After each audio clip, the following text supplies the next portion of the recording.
Fantasia, diversão, muita cor e movimento. Hoje a gente vai mergulhar no trabalhoso e criativo processo de animação. Jonas, você se especializou em animação 2D. O que seria exatamente isso? A animação em si, né, é sempre esse processo de dar vida a algo, né? É algo que, por natureza, não se mexe, mas a gente fazer com que ele se mexa. Isso é possível de você fazer sobre diversas técnicas. Uma das mais conhecidas é a animação com massinha, né? A gente chama de stop motion, que é quando você pega um bonequinho de massinha, coloca uma câmera na frente, mexe ele um pouquinho e tira uma foto. Mexe ele mais um pouquinho e tira outra foto. E aí, quando você passa todas as imagens rapidinho, você tem essa sensação de movimento. A animação 2D é a mesma coisa. A diferença é que a gente faz isso através da força do desenho. Mas desenha no computador. A gente, hoje usa um tablet, a gente desenha no computador. Mesmo. Sim. Como que é o primeiro passo para a gente começar a fazer uma animação? A gente sempre começa como qualquer outra produção audiovisual. A gente começa pelo roteiro. E a partir dali a gente vai para um outro processo, que é gravar as vozes com os atores. E munido dessas vozes, a gente vai para a etapa, digamos que é a mais importante assim no processo de animação, que é o storyboard animativo. O que é um storyboard? Storyboard é onde a gente vai definir praticamente tudo. Como as coisas se mexem, como vão ter que ser desenhados os cenários. Isso vira um planejamento depois para os animadores e para os artistas. Então eles assistem esse animatic e aí eles sabem exatamente o que eles têm que fazer, qual a duração de cada cena, mais ou menos que expressão que os personagens têm que ter na hora que ele estiver falando tal e tal palavra. Daí com o storyboard pronto, ele vai para onde? Bom, aí a gente meio que divide, né? Esse storyboard ele vai para a equipe de animação, que já começa a trabalhar o movimento dos personagens. Para colocar cor também. E aí vem para aqui para a equipe de arte, que é quem... Você tem, por exemplo, um personagem novo no episódio, eles que criam. Então pensar que roupinha que ele vai estar usando, né? Se é um episódio noturno, ele vai estar de pijama. A cor dele muda, talvez fique mais azulada por causa da noite. Eles vão desenhar os cenários, já seguindo os enquadramentos estabelecidos pelo storyboard. A gente começa fazendo um rascunho desse cenário, né? Que é basicamente o cenário em linha, preto e branco. Depois ele vai para um outro artista que vai fazer a parte de cor. A arte ela assiste com esse olhar, né? Que objetos, né? Se o personagem ele interage com algum objeto, supondo que o personagem tem uma mochilinha, ou ele tropeça numa pedra, tudo isso tem que ser desenhado para depois compor junto com a animação.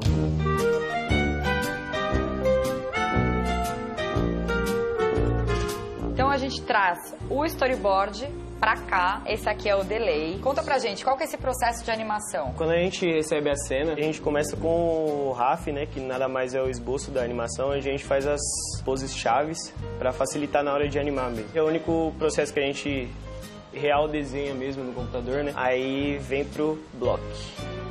Que é quando a gente pega nada mais do que um fantoche do boneco, né, uma marionete, e vai posando, mexendo o braço, coisas assim, e colocando no RAF que a gente tinha feito anteriormente. E aí é importante que o desenho esteja realmente com os traços do personagem, porque aí a gente segue à risca aquele desenho que a gente fez com esse fantoche, aí faz as poses bonitinhas dele. Do block, a gente realmente anima o personagem. Pra dar um movimento contínuo. Isso. Mesmo que você foi criando.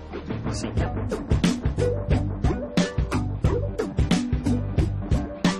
Ainda existe esse estigma de que a animação foi feita somente para criança? Existe. Principalmente no Ocidente, assim, é muito grande. Eu acho que com o tempo, né, com produções que nem os Simpsons, a Family Guy, essa barreira começa a ser rompida. Mas ainda é muito difícil, assim. O grande público ainda olha pra animação e vê como uma coisa de criança, mesmo quando não é. Arendelle. It's completely frozen. O filme Frozen, por exemplo, arrecadou mais de $1 bilhão em bilheteria. Fazer uma animação custa caro? Custa muito caro. Apesar de toda a tecnologia, ainda é um processo muito artesanal. A média de cada animador, né, ele trabalha 8 horas por dia e a média que ele consegue produzir é de 6 segundos, né, por dia. Para você ter um filme como Frozen, né, de longa-metragem, é muito tempo de trabalho, é muita gente envolvida. Eu tô aqui com o Cid, que é produtor aqui da Split. Ô Cid, você conseguiria destacar pra gente os principais trabalhos da Split? Atualmente, agora, a gente está em produção da nossa série, que se chama We Boom. A gente animou uma parte do Menino Mundo, né, que foi indicado ao Oscar.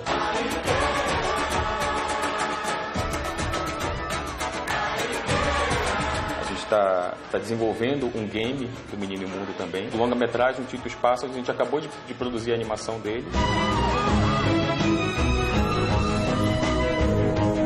Ele foi selecionado em Annecy, que é considerado o Oscar da animação, ganhou o Festival da Animamundi e agora ele foi selecionado no Festival de Toronto, né, o Toronto Film Festival. Nossa, que demais. Eu te amei, fui sincero, te quis e você sabe disso. E vocês fizeram também o único clipe animado do Luan Santana, né? Como que foi essa história? Ele chegou aqui com uma ideia pronta? O Luan trouxe a ideia, ele escreveu o roteiro, a gente foi ao longo do período ajustando o tom, até onde a gente ia ou não. E a produção em si, ela foi bastante corrida, né? Nesse caso específico, tinha uma data de lançamento já que eles tinham previsto. Então a gente teve que fazer tudo em 2 semanas. Né?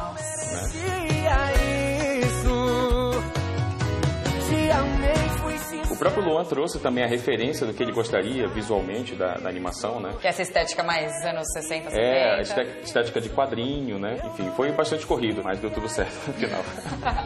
Eu não merecia isso.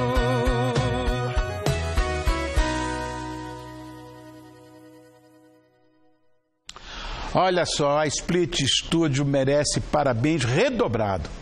Porque no último dia 24 foi anunciada a lista de pré-indicados ao Oscar de animação. E o seu filme Tito e os Pássaros é o único representante brasileiro. Então aqui do nosso lado desejamos muito boa sorte a todos da Split. Nossos agradecimentos aos diretores, o Cid Maquino, o Jonas Brandão e, claro, a minha queridinha Carol Mansur, por matar a nossa curiosidade nos mostrando os bastidores do mágico universo da animação.